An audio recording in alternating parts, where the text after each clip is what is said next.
24,92,336 ஓட்டுகள் பெற்று 31.5% இரண்டாவது இடத்திலும்,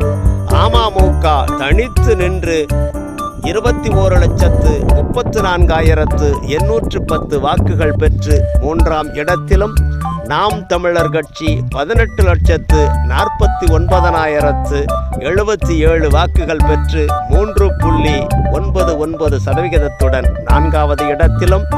மக்கள் நீதி மையம் 16 லட்சம் வாக்குகள் பெற்று 3.94%